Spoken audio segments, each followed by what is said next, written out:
त्यामुळे मी आले सगळी लागली ती भांगाला यायला. भांगरालाच बायकांना घेऊन आली. तर hi guys, welcome back to my new another blog.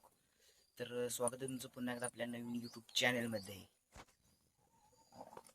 गाडून जायचं आपल्याला शेत, त्यामुळे चार काम आहे, त्यामुळे गाडून जायचं बघा शेताकडं.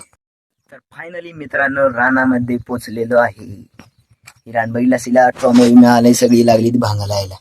भांगरालाच बायकांना घेऊन आली. पहिल्या दोघींना घेऊन आलो, परत आलो बहिणीला घेऊन. तर बघू शकता ही आमचा राणी बेलाच झाड आहे बघा. ती उच्च ऊस आहे नाही झाड, ती झाड बघा, ही झाड बेलाच झाड आहे बघा, बेलाचं. जरा जाऊया तिकडं, तर चालेल बिलीत जाऊन येऊया जरा, खूप मज्जा येणार आहे. तर मित्रांनो तिथं ह्यातल्या राहिलेल्या मुठे आहेत ना, त्या भरून टाकायचे. त्या दिवशी झालं ते निम्मच, त्यामुळे राहिलेले मोठे त्या भरून टाकायचं आपल्याला. भरून टाकायचा रस्त्यावर बघितली असतील. इथली झाडं तोडलीत बघा. तो व्हिडिओ तुम्हाला दाखवतो मी, इथली झाडं तोडली ती. याच्या पुढचा जर तुम्हाला व्हिडिओ बघायचा असेल तर आपल्या चॅनलवर टाकलेला आहे, तो नक्कीच बघून घ्या. खूप मजेशीर झालेला आहे. असेच अनेक व्हिडिओ पाहण्यासाठी आपल्या चॅनलला लाईक सबस्क्राईब करा. Thanks for watching. बाय.